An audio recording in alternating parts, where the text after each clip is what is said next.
मजहर अब्बास साहब, आप इसको कैसे देखते हैं? देखिए, पहली चीज ये कि महंगाई की कोई जस्टिफिकेशन नहीं होती।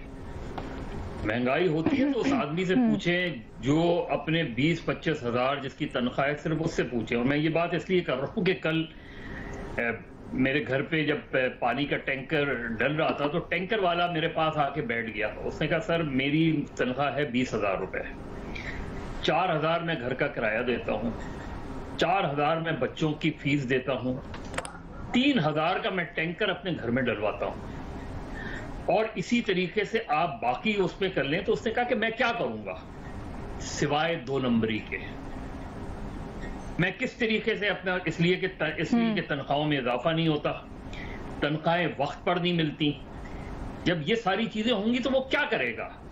हम बड़ी आसानी से आवाम को जिम्मेदार करार दे देते हैं। आप एक आम आदमी की मिजरीज तो जाके अंदाजा करें। हमें आम आदमी की डेफिनेशन ही नहीं पता कि हम आम आदमी कहते किसको हैं।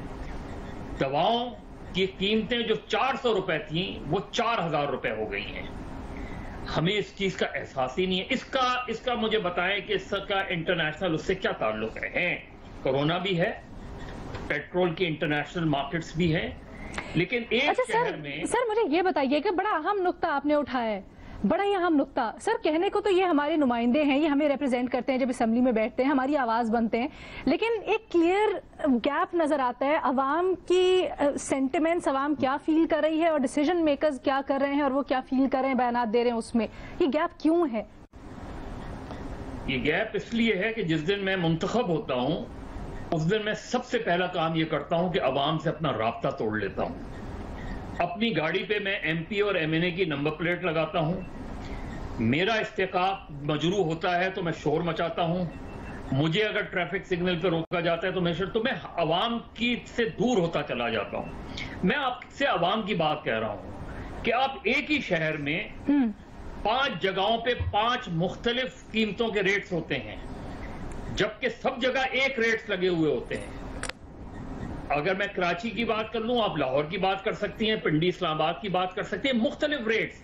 ये शेयर इनकॉम्पिटेंस है कि आप पूरे शहर में एक जैसे रेट्स पे कीमतें नहीं बेच सकते। आप रेट्स लगाते हैं लेकिन एक रेट्स पे चीजें नहीं मिलती, तो ये इनकॉम्पिटेंस है। और सबसे खौफनाक सूरत हाल दवाओं की है। मैं फिर ये बारहा ये कहता रहा हूं कि लोगों की जिंदगियों से हम खेल रहे हैं। हमें अंदाजा ही नहीं, 400% पिछले 3-3.5 साल में कीमतें बढ़ी हैं। इसकी कोई जस्टिफिकेशन है? इसका कोई कोविड से ताल्लुक है? इसका कोई इंटरनेशनल मार्केट से ताल्लुक है? आप बढ़ाए जा रहे हैं। जितनी गवर्नमेंट कीमतें बढ़ाती है उससे ज्यादा वो जिस मेडिकल स्टोर वाला बढ़ा देता है, इसलिए कि उसे जो है इंस्पेक्टर को पैसे देने पड़ते हैं। यही काम मार्केट्स वालों का होता है। जो फूड इंस्पेक्टर्स होते हैं, आप मुझे बताएं कि फूड इंस्पेक्टर्स के खिलाफ किसी भी गवर्नमेंट ने, फेडरल गवर्नमेंट हो या प्रोविंशियल गवर्नमेंट हो, क्या इकदाम किए हैं? तो ये कहना इस तरीके से देखें कि ये मार्केट्स हैं, मार्केट्स इंटरनेशनल मार्केट में ये प्राइस है, तो वहां तो एजुकेशन और हेल्थ जो है वो रियासत की जिम्मेदारी होती है। यहाँ रियासत वो जिम्मेदारी अदा करती है जिनकी मिसालें हम दिया करते हैं।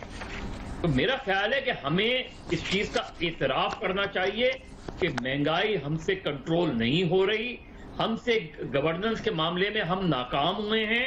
वरना अगर नाकाम नहीं हुए होते तो ये कीमतें जो आज हैं, ये मैं आपको गारंटी से कहता हूं, ये 50% कम हो सकती थी अगर अच्छी गवर्नेंस होती, अगर बेहतर प्रोविंशियल गवर्नमेंट्स होती, अगर बेहतर फेडरल गवर्नमेंट होती।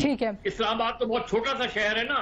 इस्लामाबाद में जाके आप देख लें कि किस डिस्ट्रिक्ट में, किस सेक्टर में कितनी कीमत है एक ही चीज की। तो मेरा ख्याल है हमें इस चीज का इतराफ करना चाहिए और खुदा के लिए महंगाई की जस्टिफिकेशन ना दिया करें। जलती पे तेल होती है जस्टिफिकेशन महंगाई की। पहले जो आवाम सताए हुए हैं, बाहर जाते हैं तो अब तो 1,000 रुपए की नोट की, 5,000 रुपए की नोट की तो बड़ी बात ही नहीं रही है जनाब।